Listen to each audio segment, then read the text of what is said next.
In the previous session, we have discussed about the World Wide Web and its components. In this session, we are going to discuss about the web addresses. Like every website on the web is stored on a computer that is a part of vast network. We have earlier discussed about the web server. Web server is a computer which remains 24/7 on. Fine. Whenever we create any website, what we need to do, what are the steps to make that website online or publish on the web? Those steps are, first of all, we need to purchase the space on the web server, and the second step is we need to purchase a unique domain name or domain for that particular website, so that our website can be uniquely identified on the web. So, to assess a website, you need to assess the computer on which the website is stored. Just as every house has a unique address, each computer on the web is identified by a unique address, which is known as the Internet Protocol, or you can say IP address. So, the IP address is a numeric address that specifies the exact location of the computer on the web. You can access the computer on the web by using an IP address such as 192.168.0.1. Okay. So the IP address is linked to the corresponding domain name because it is easier to remember names than a string of numbers. For example, for any numeric string, we have a corresponding name for that particular IP as well. Fine. For example, for Amazon, there will be a different IP address, but we have one domain name which in the form of string of characters. Fine. So that we can easily remember that. Web browsers can use either the domain name or the IP address to locate and display the web page. Fine. A website for a domain is assessed with the help of a unique alphanumeric address known as a web address. So we are talking about URL now. URL stands for Uniform Resource Locator, which specifies the protocol to be used and the exact location of website. Fine. A protocol is a standard method of transferring data between the different computer. Now we'll see in this example, we have one address which is http://www.ugc.ac.in/page/annualreport.aspx. Here we will see the different elements of the web address and with their description, what they describe exactly. Like http:// indicates the protocol to be used to access a file. Like here we are using a protocol HTTP, which is hypertext transfer protocol. Fine. The www indicates that the website is on the web, means website is available anywhere on the internet right now when www is there. What is the meaning of UGC? UGC is here a domain name, okay, which is used to uniquely identify the website. Fine. Then ac.in is a type of domain, that which type of domain it is. Like IN is for India, that means it is an Indian website. We can get to know about the website by its domain type only. Then the /page/animalreport.aspx, it indicates the path of the document, that where that actual web page resides. Fine. So then we learn about the different domain suffix. What do we mean by different domain suffix? Like a URL also include a domain name suffix that indicates the type of organization to which the website belongs. For example, in the domain name Microsoft.com, the domain name suffix is com. Okay, where com is for the commercial website. It indicates this belongs to any commercial organization or any commercial website. Fine.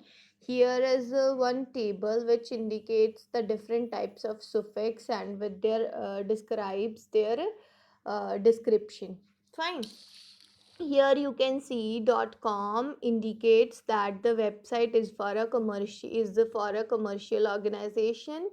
Edu indicates the website is for educational institutions such as schools, colleges and universities.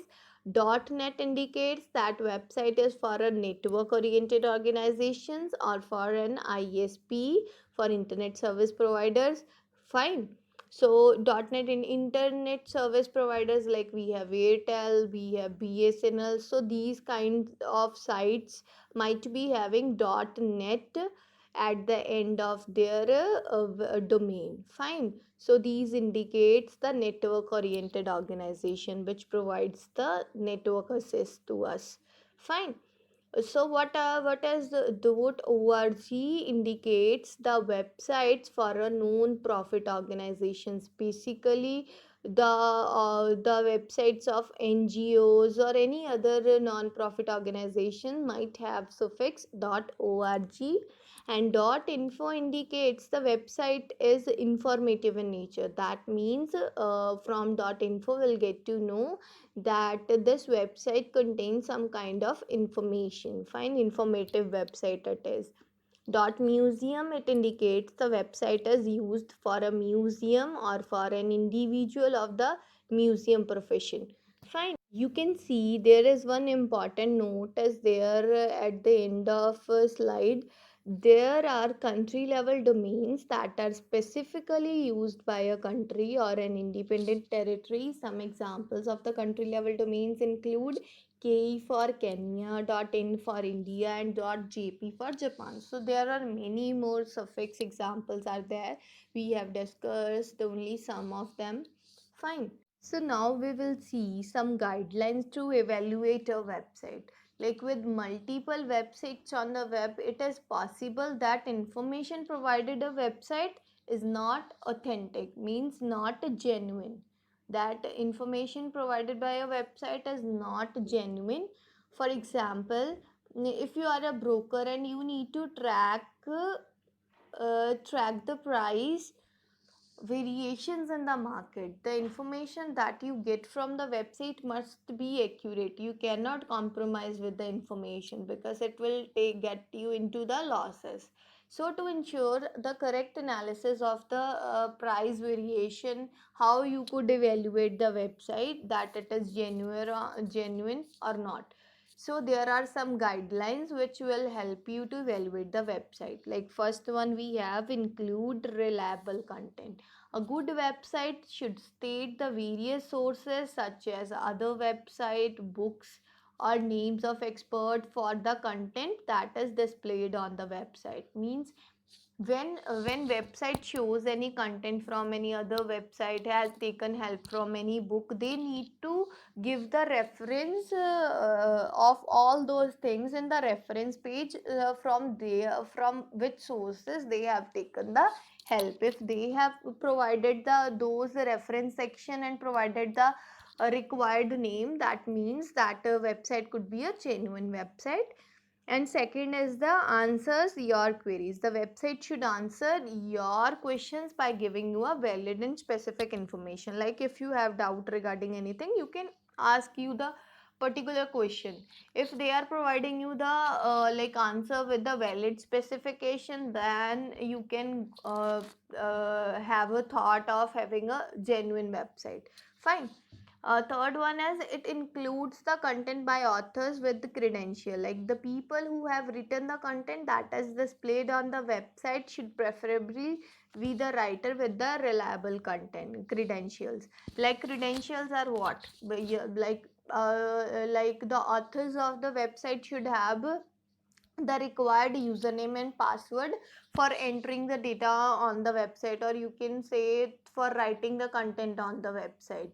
Okay, so that in case if any problem occurs, so we can easily get to know who have done this work. So most of the time this kind of website will be genuine website.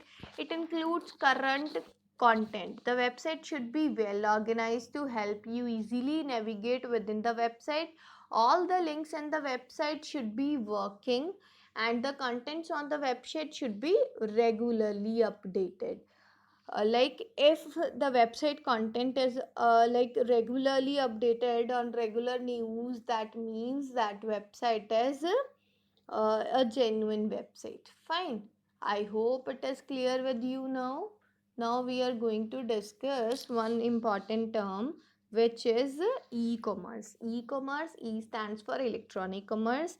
E-commerce refers to the business transactions made over the internet, such as buying and selling items online. The online purchase requires you to provide your credit card details or debit card details, any kind of details. To ensure a secure connection, you must provide your credit card details only to the reputed website, like only to the good website who has good name, authentic name in the market. For example, we usually shop from Amazon, Myntra, Jabong, Flipkart. So all these are the authentic websites. Fine. So we can share our credit card, debit card details with them. Means to say, sharing means we can use our credit card on that particular site for purchasing things. Fine. In addition to making online transaction, e-commerce includes online stock trading that gives you an opportunity to buy and sell shares online in the stock market. So you can check your bank account status or insurance details online. So everything is nowadays we can done online. That all things belongs to the category e-commerce.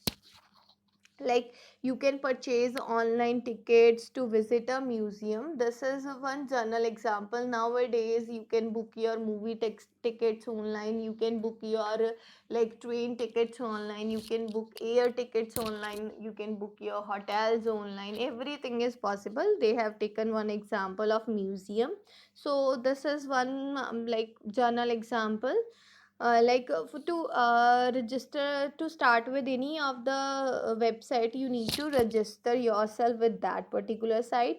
You need to create a new account, you need to provide the details such as username, password, your address in the registration form. You will then receive the authentication to make an online transaction on the website. Whether that authentication may be through the phone number verification, or maybe your email address verification, there could be anything. To purchase online tickets, you need to select the date and the number of tickets you want to purchase. You can also compare the prices of the tickets available. Before you complete the process of purchasing the tickets, you need to provide your credit card details along with the shipping address. After you submit these details, a web page is displayed indicating that your transaction is complete. It also provides you a transaction code that you can use it for further queries related to the purchase. If any because of any reason your transaction got failed, so you can use that particular transaction code for your refunds and for any other purposes. I hope it is clear with you. Now everyone knows what are the search engine, how to use those search engine, how to search things on Google. But now you need to explore one or two more search engine. Like you need to explore MSN, Yahoo. You can try these search engine and you can try searches on these as well. Fine. Thank you so much. This is the